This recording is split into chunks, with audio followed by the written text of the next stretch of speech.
बोलिए आदिनाथ श्री शंकर भगवान की जय। बोलिए आनंद कंद प्रवर्तक महर्षि दयानंद जी महाराज की जय। आइए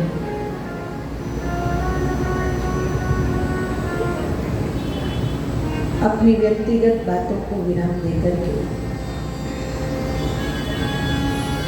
उन्हें एक बार फिर सायंकालीन इस सत्र में हम उपस्थित हैं। कार्यक्रम का आरंभ, सत्संग का आरंभ पवित्र पावन गायत्री सावित्री मंत्र से करेंगे और मेरा इस मंत्र को बार बार बुलवाने का एक उद्देश्य यह भी रहता है कि जितनी आसानी से मैंने आपको कह दिया कि आप गायत्री मंत्र बोल दीजिए, ऐसा सब नहीं कह रहे। भारत बहुत उन्नति कर रहा है, बहुत चीजें बड़ी तेजी के साथ बदल रही हैं। हर दृष्टिकोण से यदि देखा जाए तो हम उन्नति की ओर अग्रसर हैं, लेकिन जब आध्यात्मिक क्षेत्र में आप अपनी दृष्टि डालेंगे तो वहाँ आज भी बहुत सारी ऐसी अंध परंपराएं चल रही हैं जिन परंपराओं में आज भी पुरुषों की अपेक्षा में एक स्त्री को पीछे माना जाता है। और जब पीछे मानने का एक भाव वहाँ पर रहता है तो उसमें बहुत सारे हेतु दिए जाते हैं। जैसे आपने देखा होगा कि आप किसी भी चर्च में चले जाइए तो आपको वहाँ पर महिला जो है वो एक नन के रूप में तो मिल जाएगी, पर एक पादरी के रूप में नहीं मिलेगी। आप किसी मस्जिद में चले जाइए तो वहाँ पर आपको पुरुष मौलाना तो मिलेंगे, लेकिन स्त्रियाँ मौलवी का काम करके हुए वहाँ पर नहीं मिलेंगी। आप किसी गुरुद्वारे में चले जाएं तो वहाँ आपको जो गुरुद्वारे में पूजा कराते हैं ग्रंथी जी, वो महिला के रूप में नहीं मिलेंगे। यहाँ तक कि आप मंदिर में जाए तो वहाँ पर किसी पुजारी के रूप में आपको महिला नहीं मिलेगी। लेकिन जिस संस्था का निर्माण महर्षि दयानंद ने किया, उस संस्था में जहाँ यज्ञ आदि के ब्रह्मा बनने का अधिकार पुरुषों को प्राप्त था, ऋषि दयानंद ने कहा इस कार्य को महिलाएं भी करा सकती, वह भी यज्ञ की ब्रह्मा। और शायद आप लोगों को आज ये चीजें बहुत आसान लगे, लेकिन उस समय में ये चीजें आसान नहीं थी। जब ये बात सुनी तो ये सोचिए जैसे तहलका मच गया। और महर्षि दयानंद को उस समय इसके लिए इतने कष्ट दिए गए कि कोई उन्हें विष दे रहा है, कोई उन पर पत्थर फेंक रहा है, कोई उन पर किसी और प्रकार के घात कर रहा है। और सबका एक ही दृष्टिकोण था कि महिलाओं को आप यज्ञ की ब्रह्मा कैसे बना सकते हैं, इनको तो अधिकार ही नहीं, ये तो अपवित्र हैं। ऋषि दयानंद ने कहा यदि महिलाएं अपवित्र हैं तो आपका जन्म तो इसी स्त्री जाति से हुआ है, किसी पेड़ पर तो लगे नहीं हो, आप अलग से तो नर्सरी नहीं थी आपकी, आप भी तो इसी महिला के माध्यम से जन्मे संसार में आए। अगर ये अपवित्र है और आपका जन्म इससे हुआ है तो फिर आपको पवित्रता का सर्टिफिकेट किसने दे दिया? और यदि आप खुद को पवित्र मानते हैं तो तुम्हें संसार में लाने वाली तुमसे कहीं ज्यादा पवित्र है, जो तुम्हारी गृहस्थी को संभाल रही है, जो तुम्हारे वंश को आगे बढ़ाने का कार्य कर रही है, जो पूर्णतः तुम्हारे लिए समर्पित है, तुम उसे अपवित्र कैसे मान सकते हो? तो उन लोगों ने तुरंत कहा कि ये वेदों में लिखा। तो ऋषि दयानंद ने कहा दिखाओ कहाँ लिखा हुआ वेदों में? 20,400 मंत्र हैं, उसमें से एक मंत्र ऐसा दिखाओ कि जिसमें महिलाओं को अपवित्र कहा गया, दिखाओ आपको। लेकिन आप नहीं दिखा पाओगे, पर मैं आपको ऐसे अनेक मंत्र दिखा दूंगा कि जिसमें स्त्री को ब्रह्मा स्पष्ट बताया, स्त्री ही ब्रह्मा बहुरूपी थी। जब हम राष्ट्रीय प्रार्थना बोलते हैं तो वहां पर कहा गया पुरंधिर योषा, आधार राष्ट्र की हो नारी सुबह सदा। तो तो ऋषि दयानंद ने कहा वेद मंत्र तो मातृशक्ति का इतना गुणगान कर, और जिसका इतना गुणगान है, जिसकी इतनी महिमा है, आप उसे यज्ञ के अधिकार से वंचित कर रहे हैं, आप उसे वेद के अधिकार से वंचित कर रहे हैं। आप कह रहे हैं कि इन्हें गायत्री आदि जपने का अधिकार नहीं, तो ये तो पूर्णतः गलत है, क्योंकि वेद तो अधिकार सबको दे रहा है। यदिवाम वाचन कल्याणी मावदानी जनेभ्य, ये वेद मंत्र बोलने का, पढ़ने का, करने का ये अधिकार ईश्वर ने सबको प्रदान किया। तो जब महर्षि दयानंद ने तर्क से बातें की तो कुछ लोगों की बोलती बंद हुई, और बोलती बंद हुई तो महिलाओं को ये अधिकार मिला कि वो वेद पढ़े भी और पढ़ाए भी, सुने भी और सुनाए, यज्ञ करे भी और करें, गायत्री आदि स्वयं भी पढ़े और दूसरों को पढ़ाए, तब जाकर के ये अधिकार मिला। नहीं तो आज भी बड़े बड़े लोग पर्चे निकालने वाले आज भी कहते हैं कि महिलाओं को गायत्री जपने का अधिकार नहीं। और एक जी से पूछिए महाराज जी से कि क्यों नहीं जप सकती, बोले गायत्री मंत्र बहुत कठिन है इसलिए नहीं जप सकती। तो जिसने पता लगा पाकिस्तान में जाकर के 9 जगह पर अटैक करके पूरे पाकिस्तान में कंपन मचा दिया, 2 ही तो थी वो, है ना, एक कुरैशी एक व्योमिका सिंह। तो पता लगा जो महिलाएं ऑटो रिक्शा से लेकर के फाइटर जेट तक चला रही है उसको कैसे कमजोर कहा जा सकता है। हाँ, ये मैं जरूर कहूँगी कि जो स्त्री की महिमा मंडन किया गया है वो गुणों में किया गया है। नारी न के माने नहीं, अरि के माने शत्रु, जिसका कोई शत्रु नहीं है वो नारी है, जो ममता से भरी है, संवेदना से भरी है, भावना से भरी है, समर्पण से भरी है, वो नारी है। उनकी बात नहीं हो रही है यहाँ पर, जो उल्टे सीधे आज युक्ति कर रही है। तो ये जो अधिकार हमें ऋषियों ने दिया, आज आपको बहुत सरल लगता है कि किसी को बुला लिया हरियाणा से, वो आकर के बैठी हैं, कथाएं करनी, प्रवचन करनी, इतना आसान नहीं था, ये बहुत कठिन था। और इतनी कठिनता हुई तब जाकर के आज हमारी दीवारें सजी हुई मिलती है जिन पर लिखा रहता है पढ़ी लिखी लड़की, रोशनी घर की। नहीं तो जितनी भी हमारी जो माताएं थोड़ा 50 से 50 से प्लस बैठी हुई यहाँ पर, इनसे पूछिएगा एक समय में जब लड़की पढ़ने की बात की जाती थी उसकी, या वो पढ़ने की बात करती थी, तो मुझे लगता है शायद बहुत सारी यहाँ पे मातृशक्ति ऐसी होंगी जिन्होंने इस सेंटेंस को सुना होगा कि तुम्हें पढ़ लिख के कलेक्टर नहीं बनना है, अगले घर जाके रोटियाँ ही बनानी है, तो जितना पढ़ गई उतना काम। बहुत सारी होंगी जिन्होंने ये डायलॉग सुना होगा। आज आपको जो स्वतंत्रता प्रदान की गई है शिक्षा में, आगे बढ़ने में, इसमें बहुत बड़ी भूमिका एक ऋषि की है जिनका नाम क्या है, जोर से बोलो, बोलिए, युग प्रवर्तक महर्षि दयानंद जी महाराज जी की जय। तो आइए, ये जो अधिकार जिन्होंने हमें दिया, उस अधिकार का सम्मान करते हुए हम गायत्री मंत्र को जब चाहें, जितनी बार चाहें, इसे बोले जरूर, क्योंकि एक मंत्र नहीं है, इस पर शोध हो चुका है। ये आपके जीवन में परिवर्तन करने वाला एक बहुत बड़ा, मैं कह दूँ, विधान है। बहुत सारे शोध हो चुके हैं, न्यूज चैनल में ये चीज़ें आ चुकी हैं। तो जब भी हो गायत्री मंत्र बोला करो। आइए एक बार बोल करके उन्हें इस कार्यक्रम का आरंभ।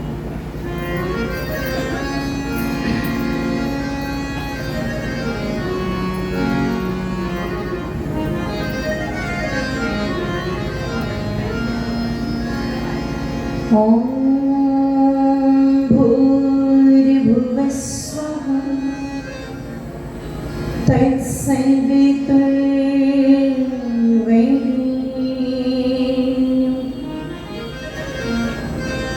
भर्गो देवस्य धीमहि धियो यो नः प्रचोदयात्।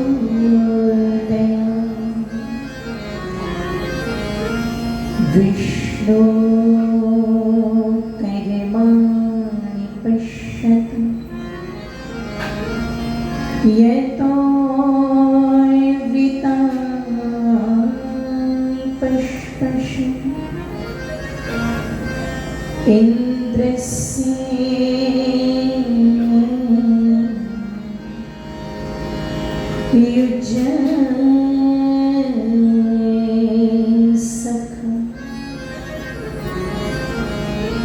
वेदागमेतं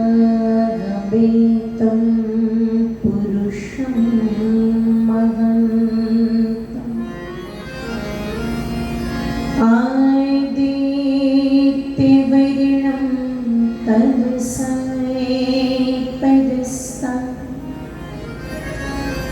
तमे विदित्वा मृत्युमेति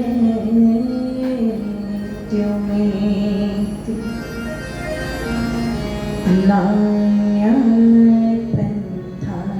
विद्यते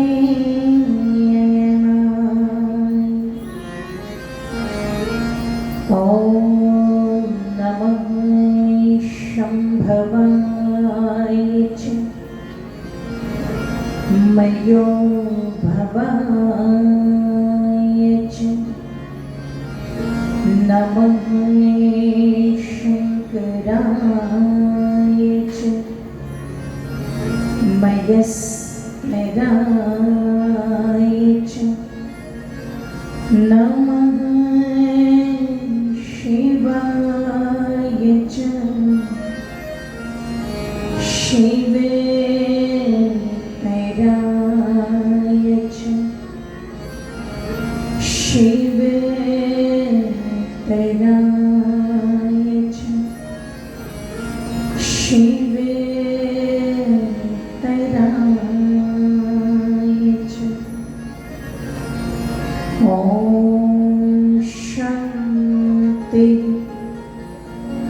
शान्ति शान्ति।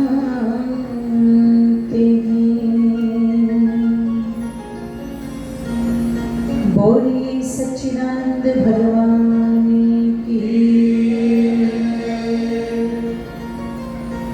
कि प्रेम भाव से मिलकर जग में कि प्रेम भाव से मिलकर जग में रहे सभी इंसान इतनी दया करो भगवान इतनी दया करो भगवान प्रेम भाव से मिलकर जग में प्रेम भाव से मिलकर जग में रहे सभी इंसान इतनी दया करो भगवान इतनी दया करो भगवान सबके सब हो सुखी जगत में सबके सब हो सुखी जगत में सबका हो कल्याण इतनी दया करो भगवान इतनी दया करो भगवान इतनी दया करो भगवान ओ इतनी दया करो भगवान। आइए भजन के साथ में मीठी मीठी तालियों को दोनों हाथों को ऊपर उठा करके सभी के सभी अपनी तालियों को खोल भी देंगे और बोल भी देंगे एक साथ आनंद के साथ।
तेरी उजाला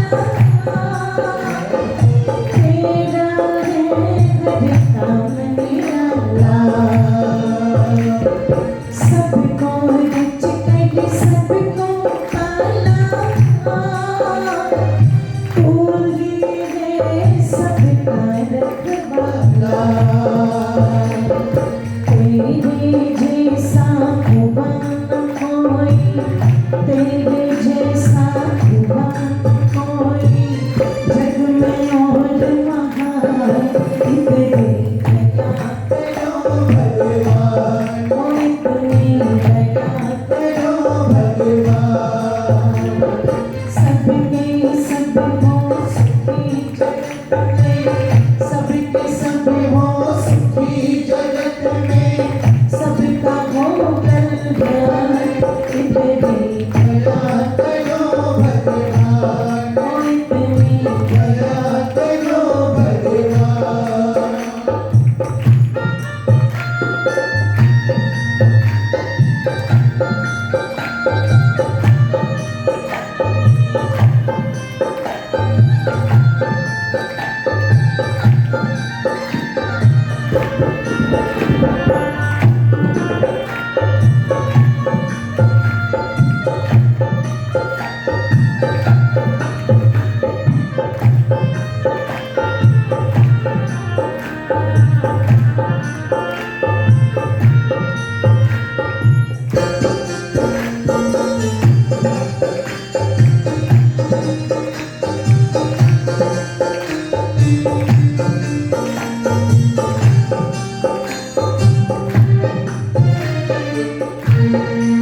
जो भी तेरे दर पर आया मन बुद्धि और चित्त लगाया जो भी तेरे दर पर आया मन बुद्धि और चित्त लगाया करुणा कामृत बरसाया मानव जीवन सफल बनाया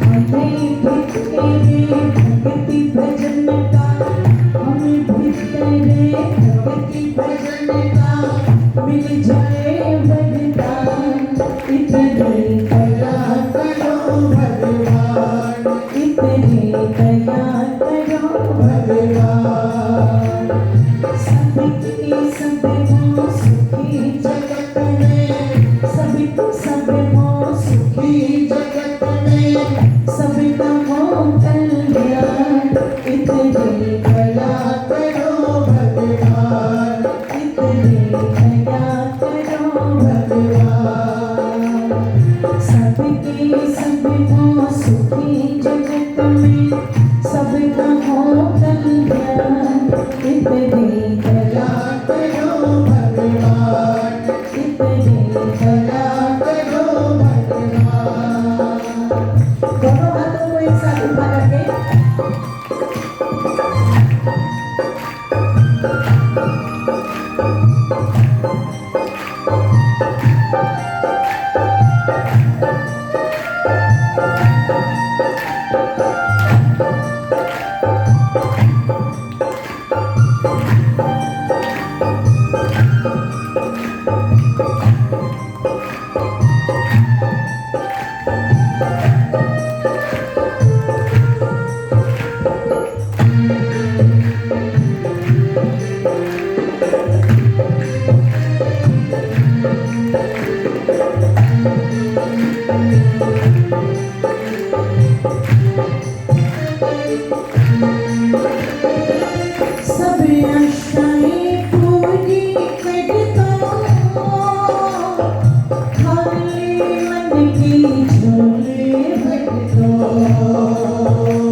सबके सामने संकट हट दो, अंत समय तक पथिक तुम्हारा, अंत समय तक पथिक तुम्हारा, कर करे गुणगान।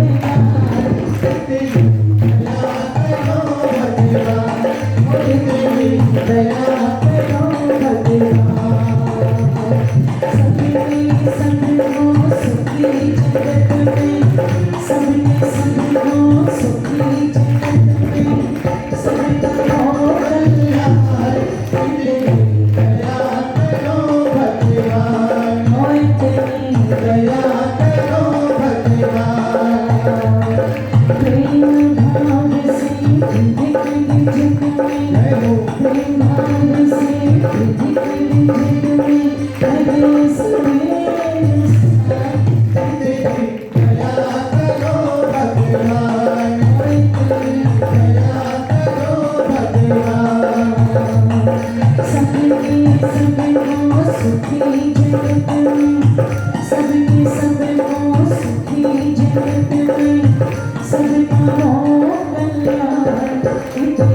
दया करो भगवान, मोय तेरी दया करो भगवान, मोय तेरी दया करो भगवान, मोय तेरी दया करो भगवान, मोय तेरी दया करो भगवान, मोय तेरी दया करो भगवान, मोय तेरी दया करो भगवान, मोय तेरी दया करो भगवान, मोय तेरी दया करो भगवान, मोय तेरी दया करो भगवान, मोय तेरी दया करो भगवान।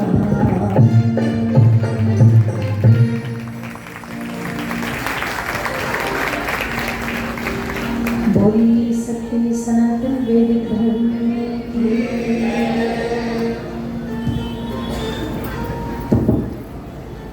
आदर सम्मान श्रद्धा की योग पवित्र पावन व्याख्यान वेदी पर उपस्थित हमारे धर्माचार्य श्रद्धेय माननीय आदरणीय श्री मनीष शास्त्री जी और मेरे साथ वाद्य यंत्रों पर संगति दे रहे हैं हमारे सभी विधाताजन। जिस परिवार में हम बैठे हैं, 3 पीढ़ियों से ये आर्य परिवार जो समाज में उत्तम विचारों और संस्कारों की परंपरा से जुड़ा हुआ है, जिसमें माननीय श्रद्धेय हमारे आदरणीय श्री सुबोध आर्य जी जो आर्य समाज बिलासपुर के प्रधान भी हैं, उनके छोटे भाई आदरणीय श्री सुमित्र जी जो सनातन के लिए, हिंदुत्व के लिए विशेष कार्य कर रहे हैं, और इस परिवार के वो प्रत्येक सदस्य जो इस सत्संग में बड़ी श्रद्धा और बड़ी आस्था और बड़ी निष्ठा रखते हैं, उनके प्रेम पाश में बंधे हुए इस कार्यक्रम में उपस्थित उनके सभी इष्ट मित्र, रिश्तेदार, सभी आर्य मानव, उपस्थित जो शक्ति का रूप है, जो भक्ति का रूप है, वंदनीय मातृशक्ति, मेरे भाइयों, एक मंत्र आता है वेद में, आपने संभवतः किसी विद्वान से उसकी व्याख्या सुनी होगी कभी न कभी। संश्रुतेन गमे मही मां श्रुतेन विराधस। बहुत छोटा सा मंत्र है। इस मंत्र में कहा जा रहा है संश्रुतेन, हे ईश्वर हम सुनने वाले। क्या प्रार्थना की हमने? हम सुनने वाले। अब जब सुनने वाली बात आती है तो मुझे लगता है वर्तमान की स्थिति, आप कहोगे ये वर्तमान पर ही आ जाते हैं, सुधारना तो वर्तमान को ही है ना, क्योंकि भूतकाल में तो आप जा नहीं सकते, लेकिन यदि वर्तमान को सुधार लिया तो भविष्य काल बहुत अच्छा हो सकता है। तो इसलिए बात वर्तमान पर आती जरूर है। वर्तमान की जो स्थिति है, जैसे मैं हरियाणा प्रांत से हूँ, भारत से हूँ, तो वर्तमान में मैं जितने प्रांतों में या देश में या विदेश में जहाँ जहाँ गई, वर्तमान में कुछ ऐसा फैशन है कि लोग सुनते कम हैं। और अगला वाक्य बोल दीजिए एक बार। अच्छा, बिलासपुर में तो ऐसा नहीं होगा, यहाँ तो सब ऋषि मुनि रहते होंगे। अच्छा, यहाँ भी ऐसा है क्या कि लोग बोलते ज़्यादा और सुनते कम है जी? हाँ, तभी तो न्याय करेंगे ना। चलिए, ये बीमारी सब जगह है। वेद माता ने आदेश दिया संस्कृतेन, हम सुनने वाले बने। और ये मंत्र मैंने क्यों लिया? अभी 13 तारीख से श्रावण मास जो है वो एक तरह से आरंभ हुआ। आरंभ तो वैसे हो ही चुका है। तो जो श्रावण मास है, कहते हैं कि 12 मास, जिनको हम 12 आदित्य भी कहते हैं, और जब 33 कोटि के देवताओं की बात की जाती है तो उसमें ये 12 मास भी देवताओं की श्रेणी में भी आते हैं, क्योंकि दीप नात्वा दानात्वा जो हमें देते हैं, प्रकाशित करते हैं, कल्याण करते हैं, उन्हें हम देवता कहते हैं। तो ये जो 12 महीने हैं, ये भी हमें बसाने का काम करते हैं, तो इन्हें भी हम क्या कहते हैं?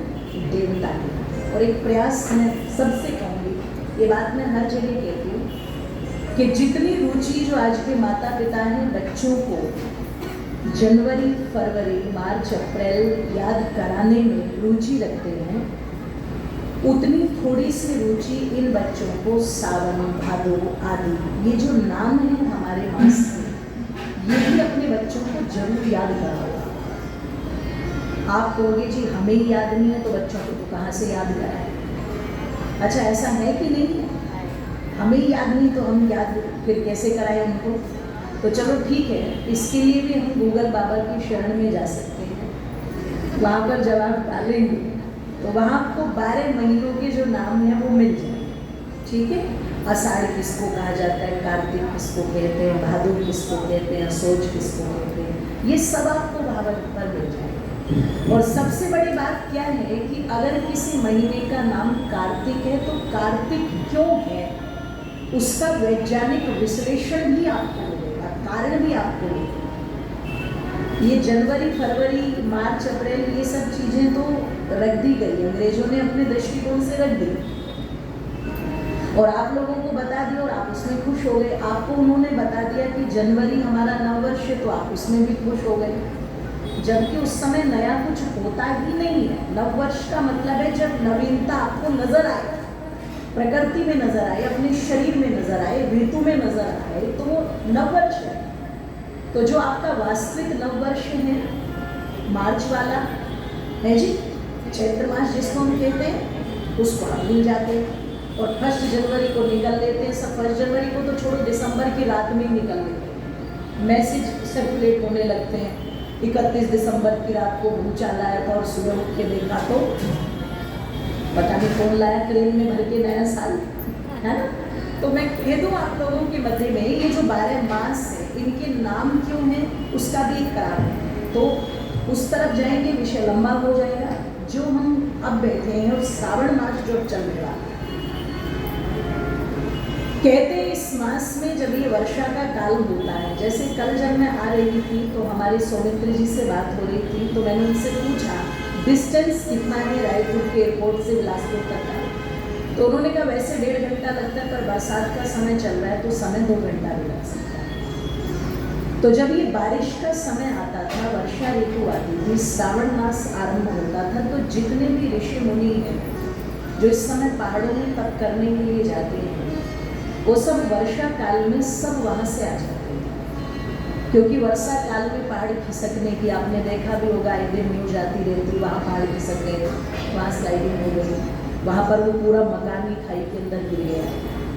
तो इस कारण से जितने भी ऋषि मुनि थे, तपस्वी थे, साधक थे, वो सब पहाड़ों से उतर करके, पर्वतों से उतर करके नीचे आ जाते थे समतल स्थानों पर।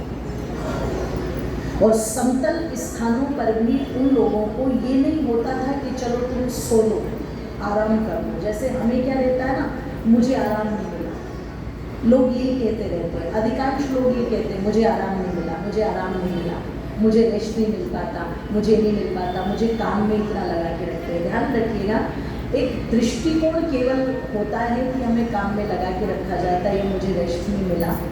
आप अगर देखें पूरी अच्छी तरह से, यदि 4 घंटे की नींद आपको मिल जाए, पर वो 4 घंटे की नींद ऐसी होनी चाहिए कि उसमें मोबाइल आपका आपसे दूर रखा हुआ है, आपके मन में कोई खुरापात नहीं चल रही है, आप यदि 4 घंटे बिल्कुल आराम से लेट पाते हैं, सो पाते हैं, तो वो 4 घंटे की नींद, ध्यान रखिएगा, आपके 20 घंटे की एनर्जी आपके अंदर पूरी तरह से जग रही है। और आप सोचो कि मुझे 7-8 घंटा मिले, अब 7-8 घंटे में क्या हो रहा है, 2-3 घंटे तो मोबाइल पर ही जा रहे हैं, है ना। किताबें तो पढ़ नहीं रहे, पहले तो उंगली ऐसे चलती थी, अब तो चलती रहती कि नहीं चलती। और अच्छा, मोबाइल में जो देखते हैं, मोबाइल में जो देखा जाता है, मुझे लगता है 90% वो देखा जाता है जिसका आपके जीवन में कोई इफेक्ट नहीं। 90% कंटेंट वो देखते हैं आप जिससे आपको कोई लाभ नहीं है। और जब आपसे पूछा जाए कि क्यों देख रहे हो, तो सीधा सा उत्तर होता है थोड़ी देर बस टाइम। और वहीं आपको घर वाले कह दे कि ये काम करना, टाइम थोड़ी ना मेरे पास, फिर तुरंत बिजी हैं हम। तो थकान जो है वो काम की थकान नहीं है, थकान केवल व्यर्थ की उस ऊहापोह की है जो आपके अंदर चलती रहती है। ध्यान में तो मैं निवेदन कर रही थी आप लोगों के मध्य में कि जो ऋषि मुनि आते थे, उन्हें ये नहीं रहता था कि हम आकर के रेस्ट करें, हम सो जाएंगे, हम आराम करें, नहीं। कोई देहात में, कोई नगरों में वो निकल लेते थे और वहाँ क्या करते थे, गृहस्थी लोगों को सत्संग सुनाने का काम करते थे। तो सुनने और सुनाने की परंपरा के कारण इस मास का नाम भी क्या पड़ गया, श्रावण मास। ये चातुर्मास हुआ करता था जिसमें ये वैदिक सत्संग जोरों शोरों पर चलते थे और इसी को श्रावणी पर्व कहा जाता था। जैनियों में ये परंपरा आज भी, हमने इस परंपरा को त्याग दिया और अब तो यदि इस परंपरा को निभा रहा है तो आर्य समाज कुछ अंश में निभा रहा है, जो 7 दिवसीय 5 दिवसीय कार्यक्रम करके श्रावणी पर्व मना रहे। पर ये समय ऐसा समय रहता था कि जिससे कार्यों से थोड़ी राहत होती थी, तो एक दूसरे के परिवारों में सत्संग चलते ही रहते थे। उन्हें धन्यवाद का पात्र है यारी परिवार, जिन्होंने इस परंपरा को इस रूप में जीवित रखा हुआ है। तो पुनः एक बार जोरदार ताली।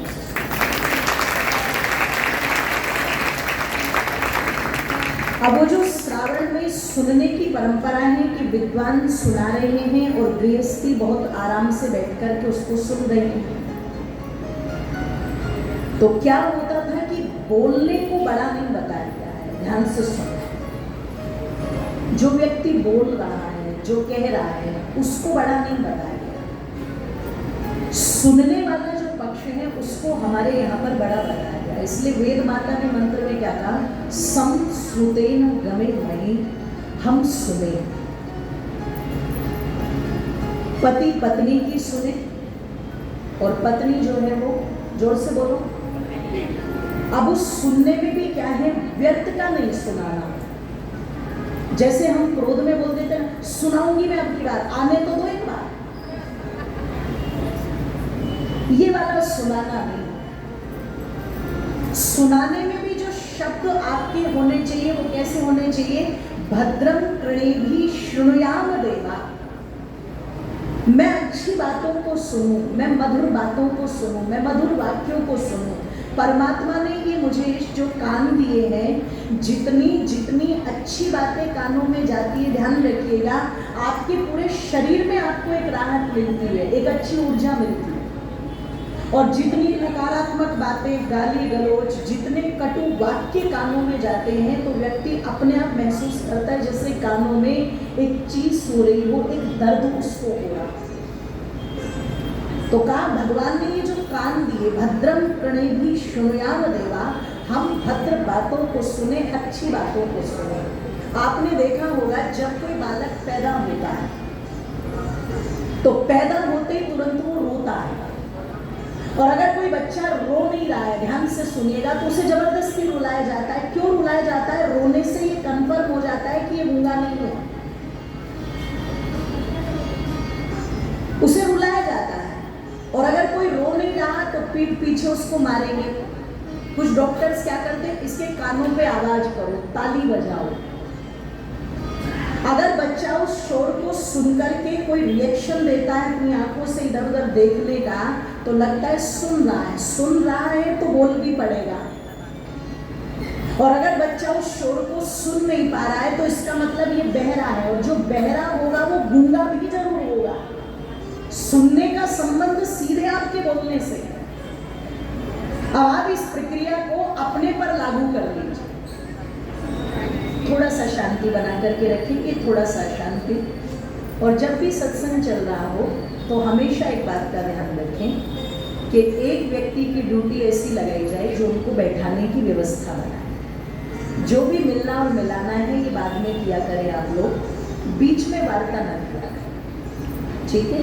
वैसे माताओं की गलती नहीं है, उनका बहुत दिनों बाद मिलना होता है, इतनी सारी बातें अंदर इकट्ठी होती हैं, तो वो भी तो सारी वहीं पे करनी है। तो कोई बात नहीं, ये वाला प्रोग्राम बाद में चला लेना अपना व्यक्तिगत वाला, अभी सत्संग को चले। बोलिए सत्य सनातन वैदिक धर्म की। निवेदन आप लोगों के मध्य में कर रही थी कि सुनने से बोलने का भाव पैदा होता है। इसका मतलब जो सुन सकता है वो बोल सकता है। अब आप चिंतन कीजिएगा, यदि मेडिकल साइंस के अनुसार सुनने से बोलने का भाव पैदा होता है तो इसका मतलब जो शब्द हमारे कानों तक पहुंचेंगे, जो हम सुनेंगे रूटीन, वही चीजें आपके बोलने में आएंगी। जो बच्चा अपने घर में भजन सुनता है वो जब तुतलाती आवाज में बोलना आरंभ करता है तो उसके मुंह से भजन ही निकलते। और जिसने दादा परदादा की, महापुरुषों की अपने घर में गाली गलौज सुनी हो, अपशब्द सुनी हो, तो वो तुतलाती आवाज में फिर क्या करेगा? वो गाली देगा। तो ये बच्चों पर केवल निर्भर नहीं होती है चीजें, ये बड़ों पर भी निर्भर होती है कि जो हमने अपने कानों से सुना हम वही चीजें बोलते हैं। इसलिए प्रयास किया जाए भजन आदि अच्छी बातें, अच्छी चीजें हमारे कानों में पड़ती रहे। ज़्यादा नहीं तो एक छोटी सी शुरुआत कर लो कि 10 मिनट, 15 मिनट, 20 मिनट कोई ऐसी वीडियो क्लिपिंग जो बहुत अच्छी हो, जिसमें बहुत अच्छी चीज़ें हों। ज़्यादा नहीं, मैं नहीं कहूँगी कि आपका लगातार मोबाइल चलता ही रहे, लगातार चलता रहे, बिल्कुल मत चलाओ। शरीर की एक ध्यान रखने का क्षमता है किसी चीज़ को सुनने की।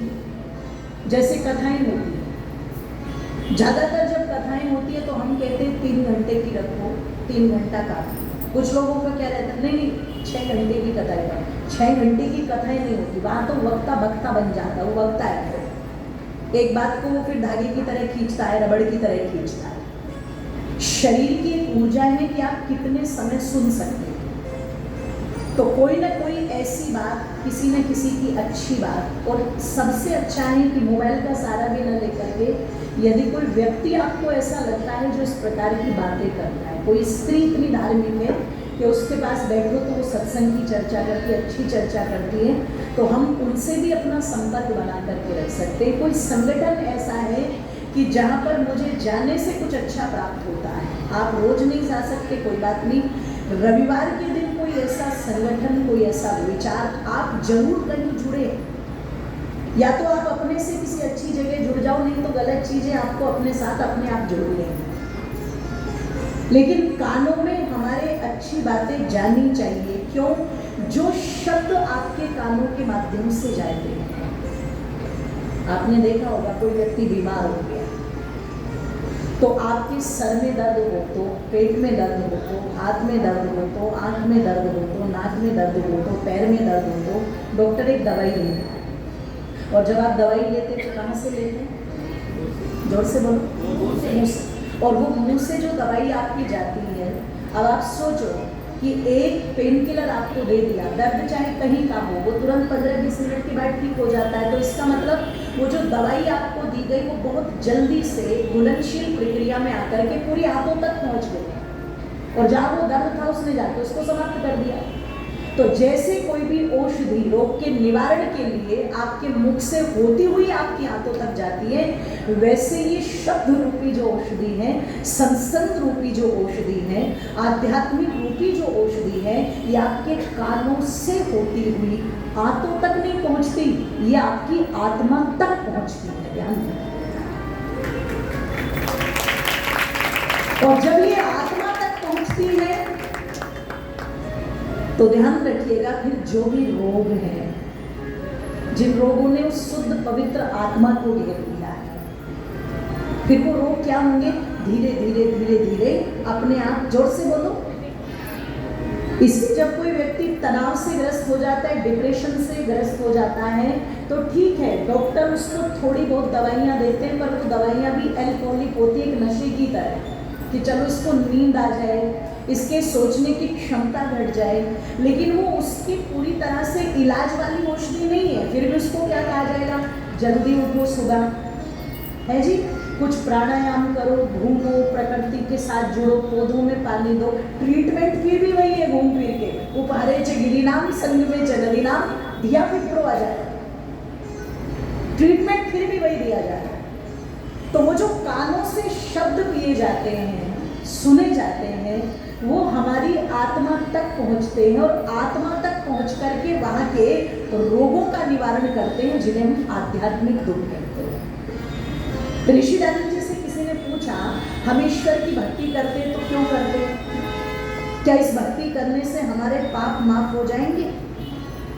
क्योंकि आजकल लोगों को पाप करने की दिक्कत नहीं है, लेकिन पापों को माफ कराने वाला जो टास्क है वो उनके लिए बढ़ा है।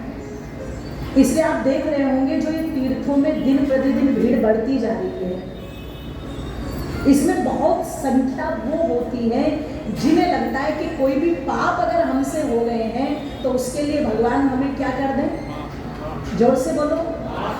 कुंभ के दिन भोनी अमावस्या को अगर जो भगदड़ मची है, उसके मचने का बहुत बड़ा कारण क्या था? त्रिवेणी तो वही है। आज भी आप प्रयागराज में जाओगे तो त्रिवेणी बदल नहीं गई है, जल बदल नहीं गया, उसके बहाव का स्तर बदल नहीं गया, चीजें वही है। लेकिन एक क्लिक कर दिया गया कि अगर इस दिन स्नान कर लिया तो इस दिन तो पूरे जीवन भर के पाप माफ। तो व्यक्ति जा रहा है कुचल कुचल के, भैया पाप माफ करवाने, पाप माफ करवाने। अच्छा, माफ करवाने में जितनी ताकत लगाई, ना करने में उतनी ताकत लगा देते तो माफी वाला कॉन्सेप्ट ही नहीं था, उसी को कर देते ना वहीं से डिलीट। और अगर वो डिलीट कर दिया तो फिर माफ करने वाला जो कॉन्सेप्ट है वो है ही नहीं। और दूसरी बात, चलो हम माफ कराने जा रहे हैं तो एक बार सोचना जरूर, आप विचार करना जरूर कि हम जो पाप करते हैं, एक बात देख लो, हमसे मतलब मैं सबको ही ले रही हूं यहाँ पर बोलने की दृष्टि से। आप चिंतन करना, विचार करना, हम जो गलतियां करते हैं, हम जो पाप करते हैं, एक बार इतिहास के पन्नों में जाना और कभी महाभारत को पढ़ करके देखना। किसी ने पढ़ा महाभारत? किस किस ने पढ़ा? 3, 4, 5, 6, 7, चलो 7-8 हाथ है ऐसे जो उठ गए हैं। ज्यादातर लोगों ने नहीं पढ़ा। अच्छा, किस किस के घर में महाभारत रखा हुआ है? चलो यहाँ 10-12 लोग रखे हुए हैं। ज्यादातर महाभारत अपने घर में रखते नहीं। अच्छा, बता सकते हो क्यों नहीं रखते? अच्छा, अगर हमने महाभारत घर में रख लिया तो क्या हो जाएंगे? लड़ाई झगड़े हो जाएंगे। अच्छा, बिना महाभारत रखे तो जैसे सब ऋषि मुनि बन के रह रहे होंगे, है जी? सोचो आप एक बार, बिना महाभारत रखे तो महाभारत से ज्यादा महाभारत हो रही है, ध्यान रखिए। जैसे महर्षि वाल्मीकि के द्वारा लिखा गया रामायण एक महाकाव्य है, वैसे महाभारत भी हमारे लिए महर्षि व्यास के द्वारा लिखा गया एक महाकाव्य है। और हिंदू सबसे बड़ी गलती जानते हो क्या करता है? हिंदुओं में जो सबसे बड़ी गलती हो रही है, हम लोगों ने अपने ग्रंथों को लाल कपड़े में लपेट करके रखने का केवल एक साधन माना। जितना समय हम मोबाइल पर या जितना समय हम आपस की गॉसिप में लगा देते हैं, उतना समय हम अपने ग्रंथों को पढ़ने पर नहीं लगाते। यदि उतना समय आप उन्हें पढ़ने पर लगा दो तो मैं कह दूं आप लोगों के मध्य में, रामायण में जितनी शिक्षाएं हैं, ध्यान रखिएगा, महाभारत में उससे कम नहीं है, महाभारत में उससे अधिक है। और क्यों है? क्योंकि रामायण हमें सिखा रहा है कि क्या करना चाहिए, पर महाभारत हमें सिखाता है क्या करना चाहिए और क्या नहीं करना चाहिए। वहां दोनों कॉन्सेप्ट है। तो वहां पर पता लगा कि जब हम महाभारत को पढ़ते हैं तो वहां बहुत सारे पात्र हैं, जैसे द्रोणाचार्य एक पात्र है। तो मुझे नहीं पता आप द्रोणाचार्य जी के विषय में कितना जानते हैं, लेकिन जब आप द्रोणाचार्य जी को पढ़ेंगे तो उनके जीवन में उनकी क्या गलतियां थी? उनकी दो गलतियां थी। एक गलती तो ये थी कि गुरुकुलीय परंपरा को उन्होंने नष्ट किया और राजाओं के घर पर आकर के पढ़ाना स्वीकार किया, ट्यूटर परंपरा। सबसे पहले अगर देखा जाए पूरी दुनिया में ट्यूशन का जो कॉन्सेप्ट है, ट्यूशन का कॉन्सेप्ट नहीं था हमारे यहाँ। आप एक बार चिंतन करो, इतनी मोटी मोटी फीस जो हम प्राइवेट स्कूलों में दे रहे हैं, मतलब क्या बात है कि जो बच्चा स्कूल में नहीं पढ़ पा रहा और ट्यूशन में वही टीचर मोटी फीस लेके उसे अलग से पढ़ाएगा। आप सोचो एक बार, इसका मतलब ये तो एक बड़ा बिजनेस चल रहा है ना। तो मैं कह दूं आप लोगों के मध्य में, वो किसी ने कहा था ना कि एक कैदी जेल में चला गया, दूसरे कैदी ने पूछा भैया तू क्यों जेल में आया? कि मैंने 2 बच्चों की किडनैपिंग कर ली है। अरे बोले किडनैपिंग करने की क्या जरूरत थी तुझे? कि भैया कर ली मैंने, पैसे की जरूरत थी, माता पिता से पैसे मांगे थे, मिले नहीं, उल्टा जेल में आ गया। इसने कहा जेल में क्यों आया? कोई प्राइवेट स्कूल खोल देता। तो ये सब स्कूलों की बात तो नहीं है, लेकिन ज्यादातर जो चीजें हो रही है उनसे तो ये लगता है। तो मैं कह दूं आप लोगों के मध्य में कि पता चला सबसे पहले जो ट्यूशन का कॉन्सेप्ट आया वो द्रोणाचार्य जी से आया। उनकी एक तो ये गलती, और दूसरी गलती क्या कि उन्होंने दुर्योधन का साथ दिया। तीसरी और कोई गलती उनकी नहीं। पर द्रोणाचार्य जी जैसे इतने बड़े धनुर्धर के लिए भी कृष्ण कह रहे हैं कि इसे जीवित रहने का कोई अधिकार नहीं है, इसके इन 2 पापों को भी हम क्षमा नहीं कर सकते। तो आप विचार करो, जब भगवान कृष्ण उनके 2 पापों को भी क्षमा नहीं कर रहे हैं, तो हम और आप कैसे अपेक्षा करते हैं कि हमारे पाप क्षमा हो जाएंगे? हम कहीं चले जाए, वहां पर जाकर के डुबकी लगाए और हमारे पाप ठीक हो जाएंगे? ये तो अपेक्षा करना ही अपने आप से बेईमानी हुई कि नहीं हुई? आप जाएंगे हरियाणा में और करनाल में जब आप एंटर करेंगे तो वहां साफ लिखा हुआ है, दानवीर कर्ण की नगरी में आपका स्वागत है।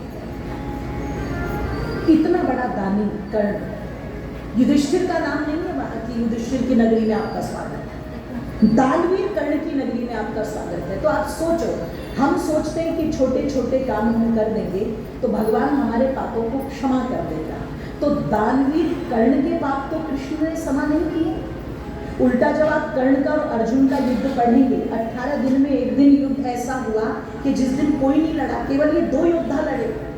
और जब आप वहां पढ़ेंगे कि कर्ण कैसे मरा, तो अपने रथ का पहिया नीचे उतारने के लिए, ध्यान रखिएगा, निकालने के लिए उतरा था, कृष्ण ने झट तीर चलवा दिया अर्जुन से, चला गया। वो एक रणनीति थी। पर जब कर्ण जैसे दानी को माफ नहीं किया गया, द्रोणाचार्य जैसे धनुर्धर को माफ नहीं किया गया और किसी को माफ नहीं किया गया, पता नहीं हम लोग क्यों बैठे हुए ये मान करके कि हमें माफ किया जाएगा। तो ऋषि दानंद जी से पूछा, क्या परमात्मा हमारे पापों को क्षमा कर देता है यदि हम भगवान की भक्ति करते हैं? तो ऋषि दानंद जी कहते पापों को तो क्षमा नहीं करेगा, पाप तो क्षमा नहीं होंगे। तो फिर उन्होंने कहा कि हम भगवान की भक्ति क्यों करें? अब वहीं पर आ जाइए जो मैं कह रही थी कि जब कानों से सुनते और ये शब्द पहुंचते हैं तो ये क्या असर करते हैं। ऋषि दयानंद कहते हैं जब हम परमात्मा की भक्ति करते हैं, उसका नाम लेते हैं, उसका गुणगान करते हैं, तो पाप क्षमा नहीं होते, लेकिन जो पाप करने की प्रवृत्ति है वो समाप्त होने लगे। जब आप वास्तविक अर्थों में कुछ अच्छी बातें अपने कानों के माध्यम से अपनी आत्मा तक पहुंचाते हैं, तो फिर आपके अंदर का जो चीजें हैं, ध्यान रखिएगा, इंटरनल जो चीजें हैं वो बदलना आरंभ हो जाती है। और जब वो बदलती है तो फिर क्या होता है, फिर बोले कितनी भी बड़ी विपत्ति आ जाए, कितनी विपरीत परिस्थितियां आ जाए, व्यक्ति का आत्मिक बल कितना बढ़ जाता है कि वो विचलित नहीं होता। और नहीं तो मैंने प्रातःकाल कहा था कि हम इतने कलेश में क्यों हैं आज, हम इतने विचलित क्यों हैं आज, छोटी छोटी बातों का, क्योंकि जुड़े हुए नहीं हैं। तो कहा कि कानों के माध्यम से कुछ अच्छी बातें अपने जीवन में डालते रहो। इसीलिए आता है कि बिन सत्संग विवेक ना हो, प्रभु कृपा बिन सुलभ न कोई। जब तक जीवन में सत्संग नहीं है, अच्छी बातें कानों तक नहीं पहुंचती, तब तक व्यक्ति का विवेक और चिंतन जागृत होता ही नहीं है। क्या बोलना है, क्या कहना है, किसके साथ क्या व्यवहार करना है, किसके साथ कैसे रहना है, किस प्रकार से मेरी व्यवस्थाएं होनी चाहिए, मेरा वातावरण होना चाहिए, तब तक ये समझ ही नहीं आता। इसलिए वेद माता ने कहा सुनो। तो एक संकल्प सबसे पहले क्या करना है, जो चीजें पीछे रही सो रही, सबसे पहले एक संकल्प क्या करें कि मैं अपने अंदर सुनने की क्षमता पैदा करूंगा या करूंगी। एक पैटर्न अपने जीवन में हम जरूर धारण करेंगे, क्या कि हम सबसे पहले सुनेंगे। कोई बात कह रहा है, मेरी माता जी मुझसे कुछ कह रही हैं, बीच में बात नहीं काटनी, पहले मुझे उनकी बात पूरी सुननी है। कई बार पत्नियां पति से अपनी बात कहती है तो पतिदेव को लगता है इसमें बुद्धि नहीं है, और इसमें बुद्धि नहीं है तो इसके बातें भी बेबुद्धि की होंगी। जरूरी थोड़ी ना, एक बार सुन तो लो उसकी बात। पति कुछ कह रहा है तो पत्नी को भी नहीं चाहिए कि वो बीच में एकदम 30 माथा बंद करके कहे कि हाँ तुम लोगों को मैं बताऊंगी तुम्हें। उन्हें भी चाहिए कि पहले सुन लो। इसका मतलब पति पत्नी की सुने और पत्नी जोर से बोलो। पर समस्या क्या है, ये जी हमारी देवी जी मेरी तो आज तक सुनी ही नहीं,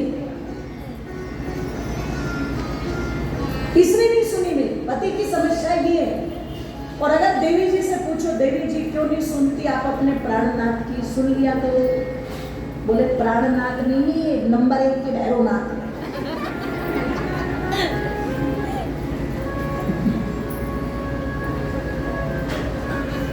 जिस दिन से मैं इस घर के अंदर आई हूं आज तक इन्होंने कभी भी मेरी एक बात बोले, दोनों जा रही हूं, इतनी बातें हो गई। और समस्या देखो कि सुनने कोई किसी की तैयार नहीं है कि इन्होंने मेरी बात नहीं सुनी और इन्होंने मेरी बात नहीं सुनी। अब आप यहीं पर अगर ये नियम लागू कर दे वेद माता का कि समसुते निगमे महे, प्रभु मैं किसी की भी बात, मुझे कोई भी कहेगा तो मैं सुनूंगा। अब ये सत्संग क्यों सफल माना जाएगा, मैं बोल रही हूँ आप सुन रहे हैं। और मान लीजिए मैं बोल रही हूँ और बीच में कोई इधर से आके कुछ अपनी बातें करने लगे, कुछ अपनी बातें करने लगे, तो मुझ पर क्या प्रभाव जाएगा? नहीं, इनमें श्रद्धा की कमी। ठीक है, मैं अपना समय पूरा कर दूंगी, कोई बात नहीं, वो आराम से हो जाएगा। लेकिन मेरे मन के अंदर ये भाव पैदा जरूर होगा कि हाँ इनमें श्रद्धा की कमी है। क्यों कमी है? क्योंकि ये सुन नहीं रहे। इसका मतलब जब हम किसी की बात को सुनते हैं तो वहाँ से एक भाव तो पैदा होता ही है कि सामने वाला अगर मेरी बात को बहुत ध्यान से सुन रहा है, इसका मतलब इसमें श्रद्धा को, जोर से बोलो, सामने वाले के मस्तिष्क को वो चेंज कर देता है। इसलिए आपने देखा होगा जो बड़े लोग होते हैं, बड़े का मतलब, बड़े का अनुमान कभी भी ढंग से मत लगाओ। बड़े का मतलब जो बहुत बड़ी कोठी में रहता है वो नहीं है। बड़ा जो जिसका बहुत बिजनेस बड़ा है वो नहीं है। बड़ा वो है जो, ध्यान रखिएगा, व्यवहारिक पक्ष जिसका बड़ा है, जिसमें बड़प्पन झलकता है वो बड़ा है। तो आपने देखा होगा कि जब बातें होती हैं तो कोई किसी की बात बीच में काटता नहीं।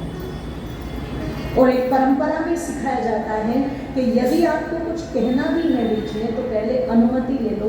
क्या है?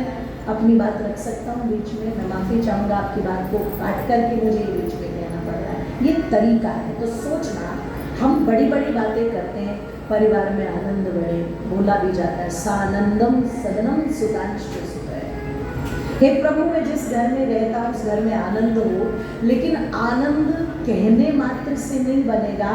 आनंद को बनाने के लिए एक वातावरण तो हमें बनाना, जोर से बोलो। और उस वातावरण की शुरुआत कोई व्यक्ति सोचे कि परिवार में एक से हो जाएगी, एक से नहीं होगी। थोड़ी थोड़ी ताकत सबको लगानी पड़ेगी। कुछ नियम जो हमारे ऋषियों ने बनाए हैं जीवन को जीने के, उन तरीकों को आपको अपनाना ही पड़ेगा। ध्यान रखिएगा, क्योंकि क्या होता है जब हम सुनते नहीं हैं और केवल बोलते। जैसे मैं एक उदाहरण दूं, जिस समय कहा जाता है मर्यादा पुरुषोत्तम श्री राम किष्किंधा पर्वत पर श्री हनुमान जी से, और हनुमान जी ने उनका परिचय आदि सब कुछ जान करके, अपना परिचय दे करके उनको सुग्रीव जी तक पहुंचाने का काम किया। और कहते हैं मेरी माताओं बंधुओं की, जब श्री रामचंद्र जी सुग्रीव जी से मिले तो 4 प्रकार की मित्रता होती है। उस 4 प्रकार की मित्रता में एक मित्रता होती है साहर्त मित्रता। जो व्यापारी वर्ग है वो इस बात को अच्छे से समझेगा कि विपत्ति आए तो तुम मेरी मदद करना और मैं तुम्हारी मदद करूंगा। ये सार्थ मित्रता है। भगवान श्री राम और सुग्रीव में जो मैत्री हुई वो यही हुई। अब यहाँ पर श्री रामचंद्र जी का पक्ष क्या है कि मेरी मदद बाद में होगी, पहले मैं तुम्हारी मदद करूंगा।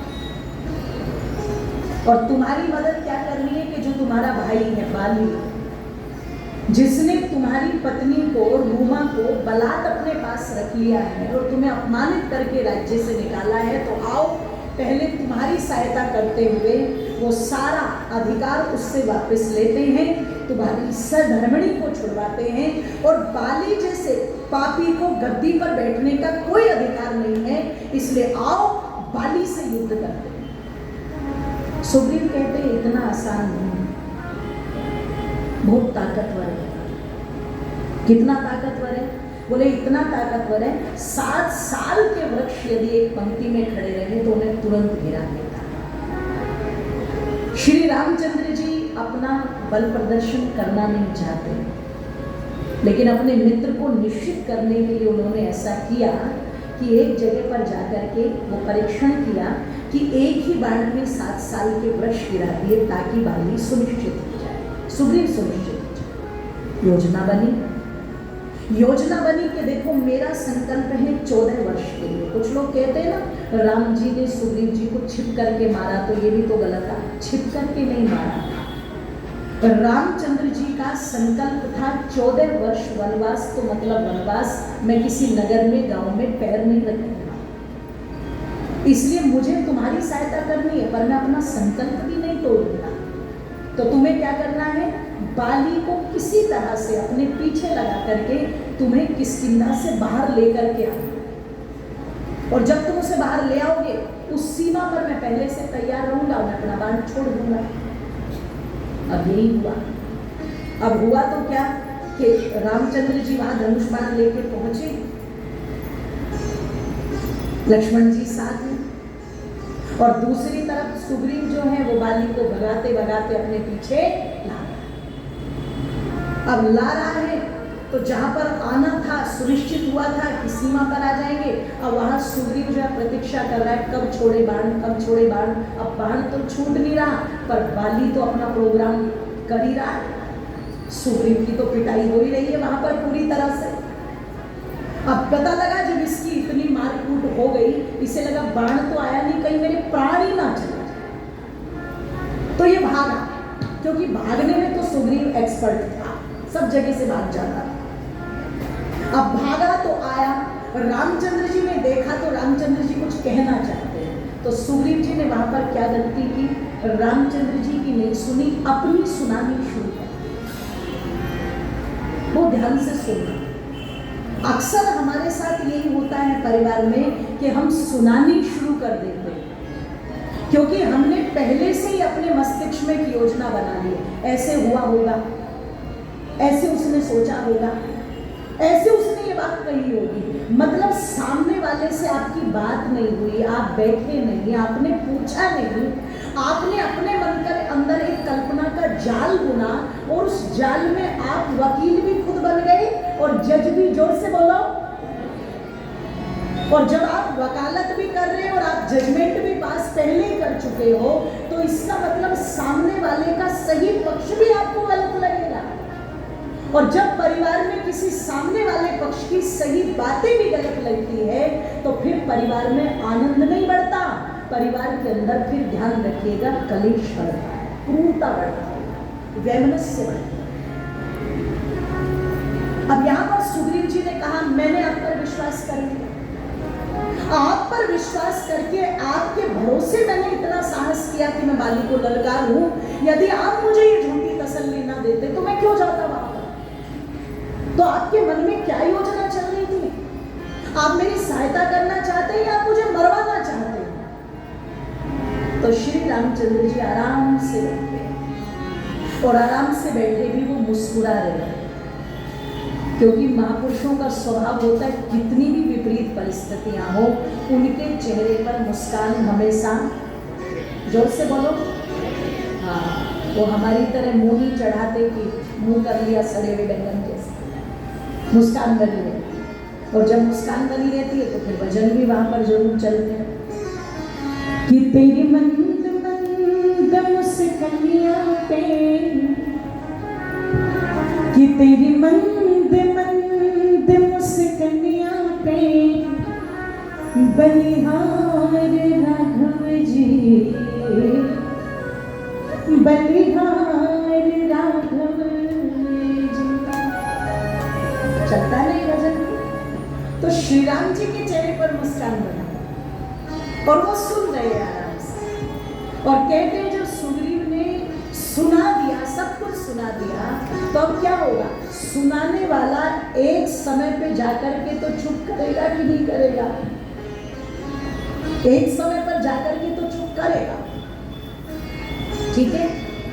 और जब वो चुप करेगा तो इसका मतलब अब क्या है? अब वो जो सुनाने वाला उसका कोटा था वो तो हो गया खत्म। अब अंदर क्या बचा? सुनने वाला। बस गलती यहीं पर हो जाती है, हम सुनते नहीं है, बीच में सुनाना शुरू कर देते हैं। तब तक वो उधर से रिचार्ज होता है, फिर वो कुछ कहता है, फिर ये वाला कहता है, और उस कहने में बातें इतनी बिगड़ जाती है, इतनी बिगड़ जाती है कि हमारे रिश्ते जो घर की चार दीवारी में ससम्मान होने चाहिए थे, वो घर से बाहर निकल जाते हैं, कोर्ट कचहरियों तक पहुंच जाते हैं। ध्यान रखिए, आज कोर्ट कचहरी बहुत आसान है। आज पुलिस वाला जो नंबर है वो डायल करना बहुत आसान है, पर एक समय लोग इसको बहुत बड़ा अपमान मानते थे अगर किसी के घर की बात कोर्ट कचहरियों तक जा रही है। आप कोर्ट कचहरी की बात तो छोड़ दो, घर पर पुलिस भी यदि आकर के खड़ी हो गई तो उसे भी सम्मान नहीं माना जाता था, उसे भी, जोर से बोलो, अपमान माना जाता था। क्यों आ गए? क्या हम इतने कच्चे हैं कि हम अपने रिश्तों को नहीं संभाल पा रहे हैं? क्या हम इतने कच्चे हैं कि हम आपसी चीजें नहीं संभाल पा रहे हैं? और अगर हम आपसी चीजें नहीं संभाल पा रहे हैं तो आप सोचो कि फिर हम आगे चल करके संभालेंगे तो क्या? आप विचार करो। भगवान ने ये क्षमता किसी एक व्यक्ति को नहीं दी कि वो हजारों लाखों व्यक्तियों को डील कर सके। भगवान ने ये क्षमता सबको दी है, बस आवश्यकता उस क्षमता को पहचानने की कि आपकी वो डीलिंग चलती है तो वो कैसे चलती है। राम जी ने देखा सुग्रीव खाली हो गया है, अब इसके पास कुछ नहीं रहा, तो श्री राम जी ने कहा मित्र, जो शब्द तुमने कहे तो तुम जानो मैंने तुम्हारे साथ कोई छल नहीं किया, तुम्हें कष्ट पहुंचाने का, दुख पहुंचाने का मेरा लेश मात्र कोई उद्देश्य नहीं था। और जो तुमने कहा है, जो आरोप तुमने मुझ पर लगा दिए, इसमें मेरा कोई दोष भी नहीं है, मैं दोषी भी नहीं हूं। इतना लंबा चौड़ा इतिहास तुमने सुना दिया मुझे अपने परिवार का, लेकिन एक बात बताना तुम भूल गए कि तुम और तुम्हारा बाली जो भाई है वो दोनों एक रूप है, दिखने में तुम में कोई भिन्नता ही नहीं है। जब मैंने तुम दोनों को देखा तो तुम्हारे हाव भाव, कद काठी, वाणी, भाषा सब कुछ एक ही तो था। और अगर ऐसी घड़ी में मैं बाण चला देता और वो बाली को न लग करके तुम्हें लग जाता तो जीवन भर मैं अपने आप को क्षमा न कर पाता, इसलिए मैंने बाण नहीं छोड़ा। अब सुनते ही क्या हुआ, अब जो सुग्रीव का पक्ष था वो पूरा धराशायी हो गया, क्योंकि सारी गलती किसकी निकल करके आ गई, जोर से बोलो। और वो सुग्रीव जो श्री रामचंद्र जी को इस प्रकार से सुना रहा था, अब वो देखते ही देखते सीधे चरणों में लेट गया। चरणों में लेट करके जितना पश्चाताप कर सकता था किया, कि गलती तो मेरी है। तो ये चीजें कब हुई, ये चीजें तब हुई जब वहां सुनने वाले पक्ष को ऊपर रखा गया। तो निवेदन करूंगी, जितने गृहस्थी लोग बैठे हैं, जितने यहाँ पर सब धर्मनिष्ठ महानुभाव बैठे हुए हैं, हम सुनने की परंपरा को जरूर अपने अंदर स्थापित करें। वेद माता कह रही है संस्रुतेन गमे मही, हे प्रभु हम सुने। और फिर क्या कहा, मां श्रुतेन विरागस्य, जो सुना है फिर उस अपने जीवन में उतारने का प्रयास करें। बड़ों ने कोई बात कही तो उस पर विचार करें कि ये बात क्यों कही गई। हम इस घर के अंदर छोटे हैं, हमारा ये अधिकार है, हमारे ये कॉपीराइट है। आपसे पहले तो अधिकार बड़ों का है, आपसे पहले तो जो आज बड़े हैं वो छोटे रहे होंगे, आपसे पहले तो जो चीजें आज आपके लिए उन्होंने सुविधा मुहैया कराई है, हो सकता है वो सुविधाएं उनको ना मिली हो, पर आपके लिए उन्होंने वो सब चीजें खड़ी की हो। तो मैं कह दूं आप लोगों के मध्य में कि पता लगा वहां पर कि जो सुना है, जो बातें सुनी, अच्छी बातें सुनी, उन्हें फिर अपने जीवन में उतारने का प्रयत्न करें, अपने जीवन में लाने। संस्रुतेन गमे मही, मां श्रुतेन विरागसी, हे प्रभु जो मैंने अपने बड़ों से सुना, जो मैंने सत्संग से सुना, जो मैंने विद्वानों से सुना, मैं उसे अपने जीवन में उतारने का प्रयास करूं। जरूरी नहीं है कि लड़कर के किसी को जीता जा सकता है। कहा जाता है एक चुप 100 को हरा देता है। जैसे एक महात्मा जी किसी गांव में भिक्षा मांगने के लिए चले गए, तो उनके पीछे कुछ कुत्ते जो थे वो लग गए। अब कुत्तों का तो स्वभाव होता है भौंकना, तो महात्मा जी के हाथ में छोटा सा डंडा, कुत्ते ज्यादा नजदीक आते तो वो डंडा हिला देते, कुत्ते पीछे खड़े रहे। अब महात्मा जी ने इस घर से भी भिक्षा ले ली, इससे भी भिक्षा ले ली, और ऐसे करके पूरे गांव में घूम गए। और पता लगा पूरे गांव में महात्मा जी तो घूमे, 100 घूमे, पर लेकिन वो जितने भी कालू भालू के सब थे कुत्ते, वो सारे भी महात्मा जी के पीछे भौ करते घूम रहे। अब महात्मा जी ने शाम तक भिक्षा मांगी और कुत्ते भी शाम तक भौ करते रहे, पर शाम तक वो जब भूखते रहे तो फिर क्या हुआ, गला बैठ गया उनका। अब उन्हें कौन मुलैठी खिलाएगा वहां पर। अब महात्मा जी ने सब जगह से भिक्षा मांगी, और भिक्षा मांग करके क्या हुआ फिर कि गांव के बाहर जाकर के कुछ ईंटें इकट्ठी की, कुछ लकड़ियां इकट्ठी की, और वहां पर जाकर के आग जलाई। तो जो अपने पास साधन थे उनसे कुछ रोटियां बनाई। अब जैसे ही वो रोटियों की सुगंध आने लगी, अब भूखा तो जान नहीं रहा है, चुपचाप बैठे हैं, पर रोटियों को देखते ही क्या कर रहे हो, जोर से बोलो। अच्छा, कुछ समझ में आया कि नहीं आया? जो व्यर्थ में बोलते रहते, जिन्हें सुनाने का शौक चढ़ चुका है कि नहीं मुझे सुनाना है, उनकी स्थिति भी कुछ इसी प्रकार की होती है कि चीजें जब उन्हें बनी हुई लगती है ना, बाद में फिर वो इसी प्रकार का प्रदर्शन करते हैं जीवन में। तो मैं कह दूं आप लोगों के मध्य में कि हमें वेद माता ने छोटा सा संदेश दिया कि हम सुने, और सुनकर के जो फिर अपने जीवन में उतार सकते हैं उसको उतारें। अगर ऐसा किया जाएगा तो निश्चित परिवार का आनंद बढ़ेगा। इसलिए कहा है कि परिवार के अंदर पत्नी पति की सुने और पति जो है वो पत्नी की सुने, दोनों मिलकर के अपने बड़ों की सुने। और जब ये दो पीढ़ियां आपस में एक दूसरे की बातों को सुनना आरंभ करती है तो बच्चे देखते हैं कि जब हमारे दादाजी कोई बात कहते हैं तो पिताजी कितने ध्यान से उनकी बातों को सुनते हैं। जब हमारे ताऊजी कोई बात कहते हैं तो उनकी बातों को कितने ध्यान से सुना जाता है। जब हमारे चाचा जी कोई बात कहते हैं तो उनकी बातों को कितने ध्यान से सुना जाता है।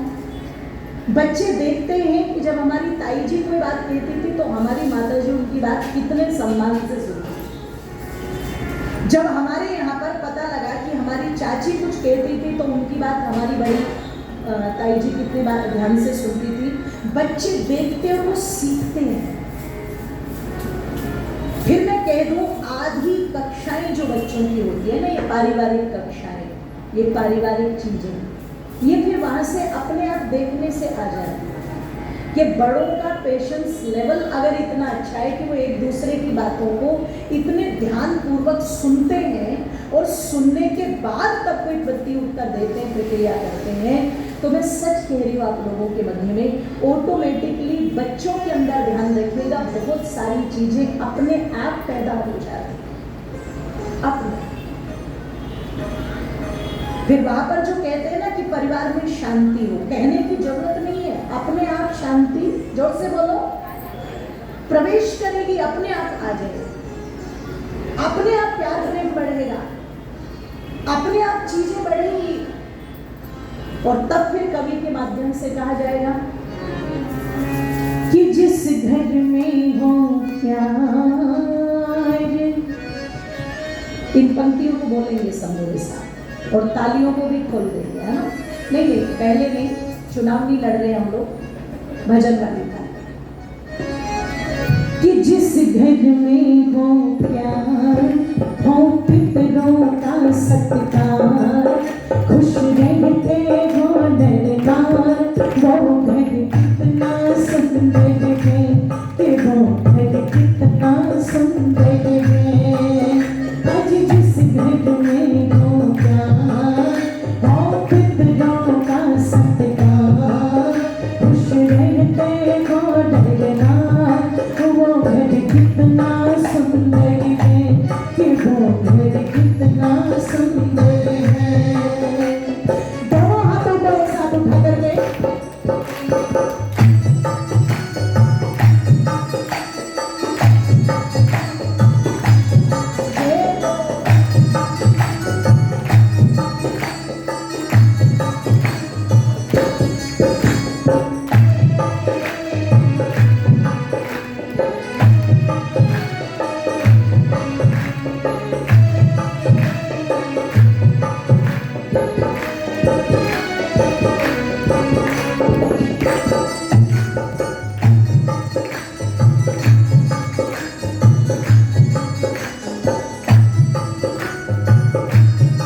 ये वातावरण हम बना लेते, एक दूसरे को सम्मान देना आरंभ करते हैं, तो वास्तव में उस घर का वातावरण बदल जाता है। मैं एक बात कहा करती हूँ, हम मंदिर जाते हैं। आप किसी भी मंदिर में चले जाइए, आज से पहले जितने मंदिर आपके बिलासपुर में होंगे, बहुत प्राचीन बने होंगे, पता नहीं कितनी पीढ़ियां उनमें जाते जाते गुजरते। मंदिर तो मंदिर है, पर मैं कहती हूँ कि मंदिर में जो व्यवहार हम करते हैं, अगर हम अपने घर में वो व्यवहार करना आरंभ कर दे तो हमारे घर मंदिर बनते हैं। मंदिर में जब आप जाते हैं तो श्रद्धा के साथ जाते हैं, अश्रद्धा के साथ। जोर से बोलो। तो वो श्रद्धा यदि हम अपने घर में रखना शुरू कर दें तो घर क्या बन जाएगा? अच्छा, मंदिर में जब जाते हैं तो अंदर शुद्धता पवित्रता रखते हैं या छल कपट रखते हैं?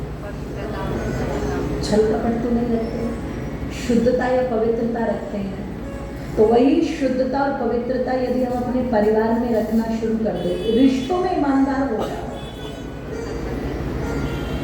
ईमानदार होना क्या है? जैसे मैं एक अपने जीवन की सत्य घटना बताया करती हूँ कि मैं हरियाणा में नारनौल में एक जगह चली गई। नारनौल जिला है, स्वामी रामदेव जी का सैदलीपुर गाँव है उनका। वहाँ पर 5 दिन का वहाँ पर पारायण जो होना था, मुझे कराना था। उस परिवार की जो माता जी थी, मैं उनसे मिली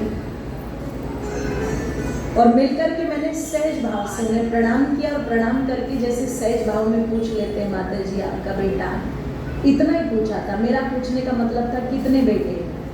तो मैंने पूछा आपके बेटे। इतना मेरे मुंह से निकला ही था। माता जी भी सुनने वाली नहीं थी, सुनाने वाला था। तो जैसे ही मैंने कहा कि आपके बेटे, इतना ही निकला, तो तुरंत क्या कहती, पूछ मत छोरी। वो हरियाणा की थी।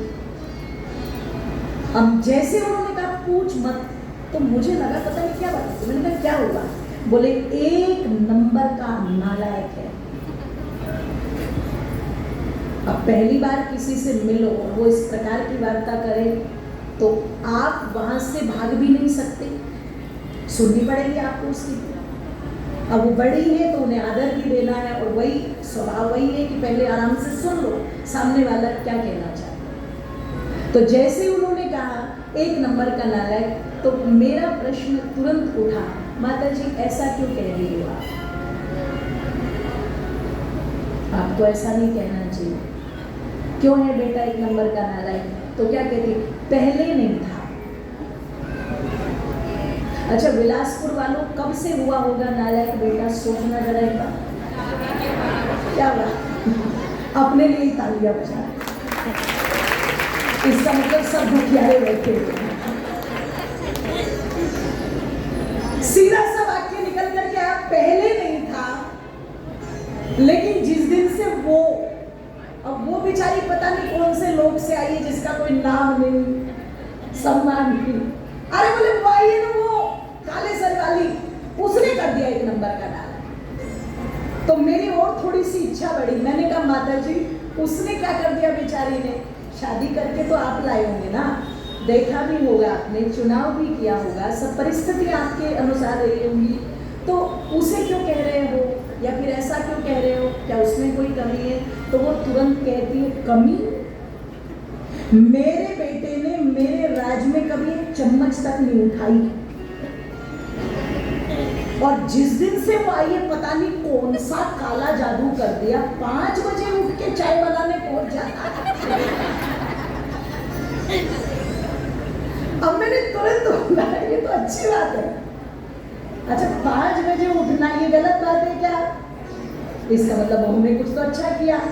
तो मैंने कहा, मैंने उनसे इस भाषा में नहीं बोला, मैंने कहा आपको नहीं पिलाता क्या वो चाय? बोले मुझे तो देता है, पर दुख इस बात का उसे क्यों दे रहा है? दुख इस बात का है मुझे। तो मैंने कहा चलो कोई बात नहीं, ये एक पक्ष है, दूसरा पक्ष भी जान लेते। मैंने कहा कोई बेटी भी है आप? यहाँ एक बेटी, वो कहाँ है? अपने ससुराल। मैंने कहा उसके यहाँ तो सब ठीक होगा ना? तो देखो वाक्य करना, ससुराल वाले तो जैसे होते वैसे ही है। अच्छा, क्या ये वाक्य इधर फिट नहीं बैठता कि ससुराल वाले तो जैसे होते वैसे ही है, लेकिन जो मेरा दामाद है वो 1 नंबर का हीरा है। मैंने कहा इसका मतलब दामाद आपकी बहुत सेवा करता होगा, आपके पैर दबाता होगा, आपको चीजें ला करके देता होगा। बोले नहीं, मेरी नहीं, लेकिन मेरी बेटी की इतनी सेवा करता है कि अगर वो ये कह देना दिन में कि अभी रात है, तो दामाद क्या बोलेगा? और ऐसे रहता है मेरी बेटी की मुट्ठी में जैसे बर्फी का पीस हो। अच्छा, ये रिश्तों में ईमानदारी हुई क्या? वही काम अगर दामाद कर रहा है तो आपने उसे हीरे का टैग दे दिया कि वो हीरा है। अगर वो आपकी लड़की के प्रति इतना समर्पित है और वो सब काम कर रहा है तो वो हीरा है। और वही काम अगर बेटा कर रहा है तो फिर वो नालायक कैसे हो गया? या तो दामाद बड़ा नालायक है, अगर वो ये कर रहा है तो वो बड़ा नालायक, उसके भी कान पकड़ो। और अगर दामाद उस कार्य को करता हुआ ठीक लग रहा है तो इसका मतलब बेटा भी फिर गलत नहीं है। बेटा भी क्या है, जोर से बोलो, रिश्तों में ईमानदारी। जैसे मंदिर में जाते समय हमारे मन में किसी प्रकार का कोई छल कपट नहीं होता, घर रूपी मंदिर में भी हमारे अंदर किसी प्रकार का कोई छल कपट नहीं रहना चाहिए। न बहू के मन में रहना चाहिए कि मैं किसी अलग घर से आई हूँ। जैसे पहले की बात की जाती है तो लड़कियों को ध्यान रखिएगा, अभी जब ये एक बात पूछा जाता है कि इतने केसेस हो रहे हैं अपने पतियों को मार रहे हैं, तो ये सब चीज़ें क्यों हो रही हैं, तो मैंने एक बात कही, देखो ये कुछ घटनाएं हैं जो उजागर हुई हैं और ये सही नहीं है, मैं इसका समर्थन नहीं करती, पर ये काम महिलाओं के साथ, लड़कियों के साथ तो बहुत दिनों से होता है। तो गलत तो अगर कोई पुरुष स्त्री के साथ दुर्व्यवहार कर रहा है वो भी गलत है, और कोई स्त्री पुरुष के साथ दुर्व्यवहार कर रही है, गलत तो दोनों तरफ से है। केवल स्त्रियां ही ऐसी है ऐसा नहीं है, और केवल पुरुष ही निर्दोष है, इनोसेंट है ऐसा भी नहीं है, चीजें दोनों तरफ से चलती है। पर आजकल सोशल मीडिया का जमाना है तो वहां पर कुछ चीजें जो नया कॉन्सेप्ट लगता है उसको ज्यादा हाईलाइट किया जाता है। ऐसा नहीं कि घटनाएं पहले नहीं घटी, बहुओं के साथ, बेटियों के साथ, बहनों के साथ बहुत घटनाएं घट रही हैं, आज भी घट रही हैं, पर उसके लिए हम यूज टू हो चुके हैं कि हाँ महिलाएं तो सहन कर रही, पुरुष नए नए से फंसे तो वो थोड़े से लग रहे हैं कि हाँ बेचारों पे इन पे पार टूट करके करा, तो गलती तो दोनों तरफ की है। तो मैं निवेदन आप लोगों के मध्य में कर रही थी कि पहले बेटियों को एक बात कही जाती थी, बात बात में, इस काम को ऐसे करो तुम्हें अगले घर जाना, इस काम को ऐसे करो तुम्हें अगले घर जाना, तो उसे लगता था कोई घर है जिस घर को मुझे घर बनाना। आज वो वाक्य हमारे परिवारों से समाप्त हो चुके हैं। आज उसे नहीं, इतना नहीं कहा जा रहा है कि ये काम सीख लो कि तुम्हें अगले घर जाना है। पहले माँ बाप गर्व से बताते थे बेटी को ये काम भी आता है, बेटी को ये काम भी आता है, बेटी को ये काम भी आता है। माँ खुद बताती थी कितना भी काम करा लेना जी, हमारी बेटी तो सब काम कर लेती है। आज एक सेंटेंस में वाक्य खत्म हो जाता है, देखो जी हमने अपनी बेटी से एक गिलास भी पानी लेकर के नहीं पिया। वो बता नहीं रहे हैं, वो तुम्हें सावधान कर रहे हैं, बोले हमने नहीं पिया तो खबरदार अगर तुमने भी मांगा इससे गिलास पानी। तो मैं कह दूं आप लोगों के मध्य में कि जब कोई लड़की आती है उसको भी अगर ये बात नहीं कही जा रही कि अगले परिवार में जाकर के कैसे रहना है, तो वो घर में घर नहीं ढूंढेगी, फिर वो सीधे जाकर के पूछेगी वेयर इज माई रूम, मेरा कमरा कौन सा है। अब उसका खाना होगा तो कमरे में, नहाना होगा तो कमरे में, उसको बातें करनी होगी तो कमरे में, वो उस कमरे से बाहर ही नहीं निकल के आ रही है क्योंकि उसने घर में कमरा ढूंढ लिया। पर जिसने कमरों में अपना घर ढूंढ लिया वो पूरे घर को देखेगी, पूरे घर को समझेगी, हर जगह एक एक चीज पर उसकी दृष्टि रहेगी, ईमानदार रहेगी रिश्तों में। और जब वो ईमानदार है तो फिर उसके साथ घर के प्रत्येक सदस्य को वो ईमानदारी बरतनी, जोर से बोलो, चाहिए। जो व्यवहार आपका मंदिर में आप घर में कर दीजिए बस। तो मैं सच कहती हूँ हमारे घर क्या बन जाएंगे, मंदिर बन जाएंगे। आप वहां देवी देवताओं की पूजा करते हैं, घर में भी आपके देवी देवता हैं, मंदिर में जो बैठे हैं उन्हें आपने बनाया है, मनुष्य ने बनाया, लेकिन घर में जो देवी देवता बैठे हुए हैं उनको बनाने वाला कौन है, जोर से बोलो। अच्छा, हमारी चीज से तो ईश्वर वाली चीज बड़ी हुई ना, महत्व उसका ज्यादा हुआ। हमारे वाली जो है हम उनको खिलाने जाए तो शायद वो खाएंगे नहीं, इसलिए एक समय था मंदिरों में भोग लगता था, आज सब जगह स्पीकर लगे हुए हैं, कृपया मंदिरों पर भोग, जोर से बोलो, ना लगाए। वो खाटू जी शाम में भी प्रसाद खोल के बोले डब्बे को खोल दो और ऐसे दिखा दो, बस लग गया, वहां तक तो पहुंच नहीं पा रहे। तो आप चिंतन करना, आपके जो बनाए गए भगवान हैं वो खा नहीं रहे, वो नहा नहीं रहे, लेकिन भगवान के जो बनाए हुए देवी देवता हैं आपके घर के, आपके बड़े माता पिता, वो सब खा रहे हैं, बस उन्हें खिलाने का भाव हमारे अंदर होना, जोर से बोलो। और जैसे आपने देखा कि मंदिरों में अलग अलग प्रसाद चढ़ाते कि नहीं चढ़ाते, सब मंदिरों में एक जैसा प्रसाद तो नहीं चढ़ता, सब मंदिरों का प्रसाद अलग है। तो वैसे जो हमारे माता पिता हैं सबका भोजन एक जैसा तो नहीं होगा, उनके स्वास्थ्य के अनुसार, उनकी आयु के अनुसार किसको क्या चीज़ जो है वो उसके स्वास्थ्यवर्धक है, लाभकारी है, तो चलो हम वही चीज़ बना करके उनको खिला दे। तो जब आप खिलाओगे, अच्छा वो खाएंगे कि नहीं खाएंगे? जोर से बोलो। जब आप उनको नहलाओगे तो वो नहाएंगे कि नहीं नहाएंगे? जब आप उनको कपड़े ला करके दोगे तो वो पहनेंगे कि नहीं पहनेंगे? अगर आप कहेंगे रात में कि लाओ मैं आपकी माता जी थोड़ी देर पैर दबा दूँ, बेटा भी दबाए, बहू भी दबाए, तो क्या वो मना कर देंगे? आप डालो परंपरा अपने परिवार के अंदर, 10 मिनट, 15 मिनट, 20 मिनट आप दबाओ तो सही। आजकल के तो बेचारे बड़े भी इतने समझदार हो चुके हैं, सास ससुर भी, वो पहले वाली खूंखार सास तो बेचारी खत्म हो गई, वो तो सांचे ही टूट गए। आजकल की तो सास भी बहुत अच्छी है जो बिल्कुल इतना प्यार करती है। पहले वाली तो बड़ी खूंखार थी, वो तो देख लेती थी कि जितने अत्याचार मेरी सास ने मुझ पर किए उससे ज्यादा ना कर दूं तो फिर सास कैसी है। इसलिए हमारे यहाँ तो कहा करती है बहुएं कि राय रब्बा, या तो सास चंगी हो गई, चंगी के माने अच्छी हो गई, या तो सास चंगी हो गई और नीचे फोटो टंगी हो गई, मैं तो माला ही डाल। तो वो जो खूंखार सास थी वो तो समाप्त हो गई। आजकल की तो सास भी बड़ी समझदार है, जो चीजों को अपने आप ही एडजस्ट करती है, समझती है कि पढ़े लिखे बच्चे हैं आजकल के, इनको समय दो, इनके बीच में ज्यादा इंटरफेयर मत करो, है ना। वो वाली सास तो रही नहीं है। तो ये जो बेचारी बची कुची सीधी सादी सी है थोड़ी बहुत है, अगर आप इनकी सेवा कर रहे हैं तो ध्यान रखिएगा, मैं निवेदन करूँ, मना नहीं करेंगी, उल्टा वो आपको क्या कह देगी, चल बेटी कोई बात नहीं, आज तूने बहुत काम किया, तुम रहे। और अगर 10-15 मिनट हम बैठ भी गए, दबा भी दिए, तो मैं निवेदन कर दूं, उसमें कोई बुरी बात नहीं है, ध्यान रखिएगा, वो वास्तविक पूजा है आपके देवी देवताओं की। और जब ये होने लगता है तो फिर जानते हो क्या होता है कि मैं तो घर को ही मंदिर बनाऊंगी, बाहर पूजन न जाऊंगी। अच्छा, घर मंदिर होने चाहिए कि नहीं होने चाहिए? मेरा घर मेरी अयोध्या, मेरा घर मेरी मथुरा, मेरा घर मेरा वृंदावन। बना लो आप घर को मंदिर। अगर घर को मंदिर बना लिया तो बाहर जाने की आवश्यकता ही नहीं रहेगी।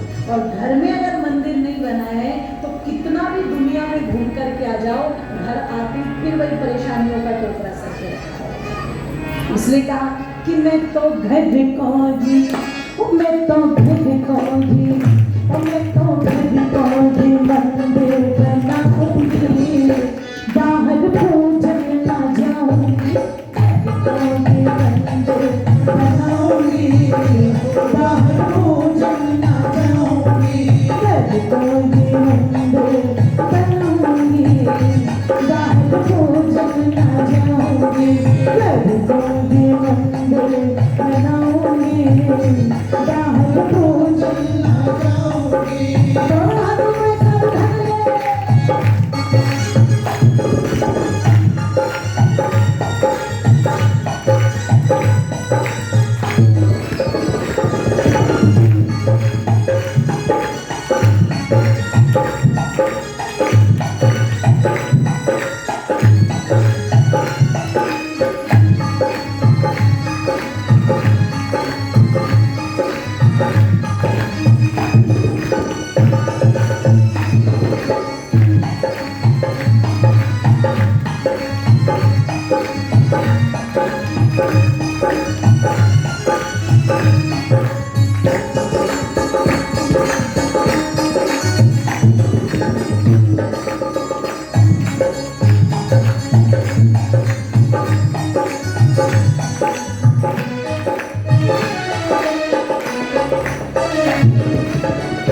ना जाऊंगी, घर कोई मंदिर बनाऊंगी, बाहर भोजन ना जाऊंगी, घर कोई मंदिर बनाऊंगी, बाहर भोजन ना जाऊंगी।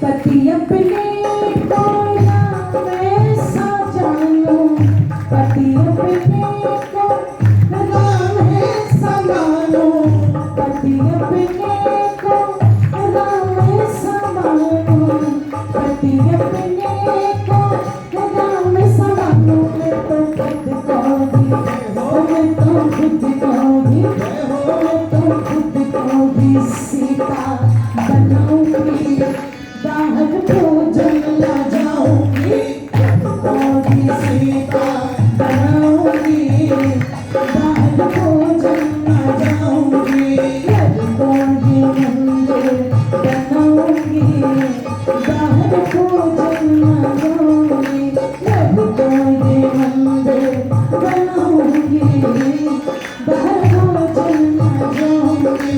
दोनों हाथों को एक साथ उठाएंगे।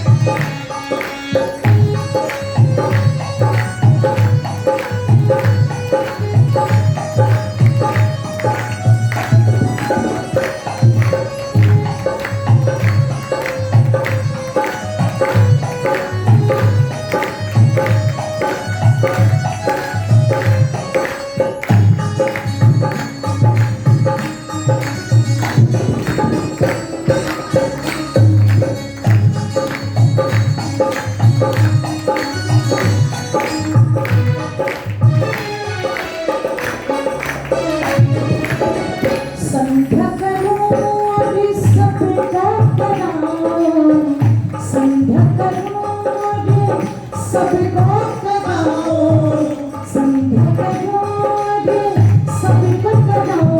मैं तो घर में ही, मैं तो घर में ही, मैं तो घर में ही हवने रचाऊंगी, बाहर भोजन ना जाऊंगी, मेरी हवने रचाऊंगी, बाहर भोजन ना जाऊंगी, घर कोई मंदिर बनाऊंगी, बाहर भोजन ना जाऊंगी, घर कोई मंदिर बनाऊंगी, बाहर भोजन ना जाऊंगी, घर कोई मंदिर बनाऊंगी, बाहर भोजन ना जाऊंगी, कोई मंदिर बनाऊंगी, बाहर भोजन ना जाऊंगी, घर कोई मंदिर बनाऊंगी, बाहर भोजन ना जाऊंगी, कोई मंदिर बनाऊंगी, बाहर भोजन ना जाऊंगी, घर कोई मंदिर बनाऊंगी, बाहर भोजन ना जाऊंगी।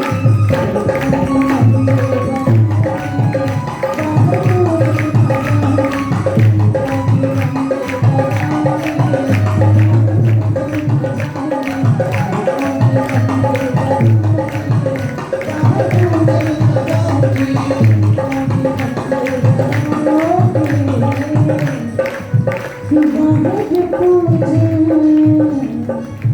जाऊं।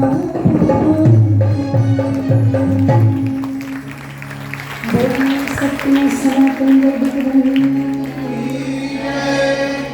तो हमारे द्वारा किए गए उचित व्यवहार से, उत्तम व्यवहार से हमारा घर ही मंदिर बन जाएगा। आओ अपने परिवारों को मंदिर बनाने का, श्रेष्ठ बनाने का कार्य करें। और उसका आरंभ जो वेद माता कहती हैं कि हम पहले सुने, जीवन में धारण करें, तब कुछ कहने के अधिकारी हम बनते हैं। तो इस विधा को यदि हम वेद मंत्र को जीवन में अपना लें, बहुत हद तक जीवन में बहुत बड़ा परिवर्तन होगा। ये कुछ विचार आज इस सत्र में मैंने रखे। आप सबने बड़े शांतचित्त मनोभाव से सुना, आनंद से सुना। ईश्वर सबका मंगल करे, सबका कल्याण करे। ये शब्द आपके जीवन में प्रभाव डालें, आपके परिवारों में ये सिद्धांत लागू हों, ऐसी मैं ईश्वर से प्रार्थना करती हूँ। सब ईश्वर की कृपा दृष्टि के पात्र रहें। सबके लिए शुभकामनाएं। आइए, आज का जो समय हमारा रहा, जो कि एक पारिवारिक कार्यक्रम है, तो उसी विचार पर चला।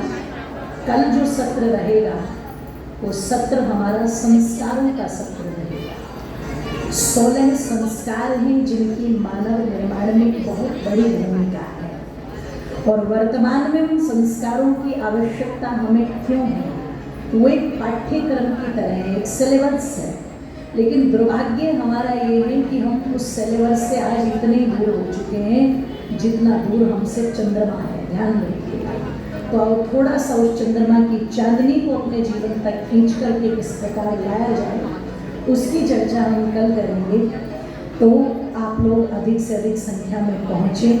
आप सबका बहुत बहुत धन्यवाद। इति शम ओम शांति शांति।